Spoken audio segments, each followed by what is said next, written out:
Mahasiswa Universitas Terbuka dimanapun Anda berada, berjumpa kembali bersama saya di Bara Masyudra Channel. Sebelum kita lanjut pada video pembahasan ini, saya meminta kesediaan kalian untuk klik tombol subscribe sebagai upaya mendukung channel ini. Terima kasih. Sebelumnya telah kita bahas mengenai karya ilmiah mahasiswa non-FKIP. Tiba waktunya kita membahas mengenai karya mahasiswa FKIP. Yang namanya mahasiswa FKIP tentu adalah mahasiswa pendas dan juga mahasiswa FKIP seperti pendidikan matematika, pendidikan fisika, biologi, pertanian, seperti itu ya. Jadi ini khusus untuk karya ilmiah FKIP. Bagaimana kalian akan membuat karya ilmiah FKIP? Karena kalian adalah mahasiswa FKIP, tentu kalian sudah sangat familiar dengan PKP. Ya, itu apalah kepanjangannya, saya agak lupa sebenarnya. Terus, kemudian karena kalian sudah melakukan PKP, maka kalian adalah tahap selanjutnya adalah membuat laporan PKP. Karya mahasiswa FKIP adalah ringkasan dari laporan PKP yang telah kalian moderasi sendiri. Jadi seperti itu. Misalnya kalian membuat laporan PKP-nya tentang apa? Itu akan menjadi bahan karya ilmiah kalian, ringkasannya. Tapi kalian harus dimoderasi lagi sehingga dari awal karya sampai akhir karya itu adalah sebuah karya ilmiah yang baru, yang orisinal lagi, bukan sebuah saduran dari laporan PKP kalian. Jadinya PKP kalian ini laporannya dijadikan bahan utama dalam pembuatan karya ilmiah untuk mahasiswa FKIP. Itu poin pentingnya untuk karya ilmiah mahasiswa FKIP. Ketentuan keduanya adalah mengenai kepenulisan karirnya sendiri ya, seperti mahasiswa non-FKIP, yaitu sama-sama ditulis di kertas A4, len spesinya 1,5, untuk abstrak dan judul itu 1.0, kemudian maksimal adalah 30 halaman. Ini khusus untuk karir FKIP. Ada ketentuan lagi, yaitu adanya penggunaan nomor halaman. Sedangkan untuk mahasiswa non-FKIP itu tidak perlu dikasih nomor halaman dalam karya ilmiahnya.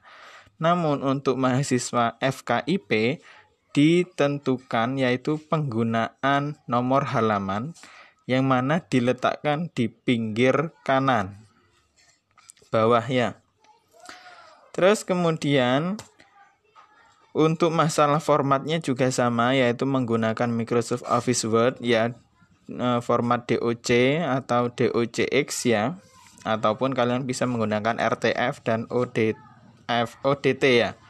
Kemudian sama-sama abstraknya adalah 200 kata dengan 3-5 kata kunci saja, ditulis dengan italik ya, cetak miring, Times New Roman, line spacingnya 1.0. Terus misalnya kalian menggunakan metodologi penelitian kuantitatif, jelas kalian akan memberikan sebuah tabel-tabel di dalam karya ilmiah mahasiswa FKIP-mu ya. Jadi untuk penulisan tabel itu sama, kalian tidak boleh melakukan konversi dari Microsoft Excel ke dalam Microsoft Office Word. Kalian harus menggunakan tabel yang di-insert sendiri di MS Word yang kalian pakai. Jadi seperti itu ya. Untuk ketentuan judul juga sama, kalian menggunakan font Times New Roman ukuran 14, dicetak tebal, line spacingnya 1.0. Sedangkan untuk yang lain juga sama ya, 12 PT fontnya, terus Times New Roman spasinya 1,5, rata kanan kiri. Seperti itu ya. Artinya hanya perbedaan di antara karya ilmiah FKIP dan non-FKIP ini hanya terletak pada bahan baku yang digunakan oleh mahasiswa FKIP, karena menggunakan laporan PKP yang telah kita buat itu dijadikan bahan dasar utama, bahan baku pembuatan karya mahasiswa FKIP itu sendiri. Nah, sedangkan untuk mahasiswa non FKIP itu kita harus tetap mencari dari awalnya.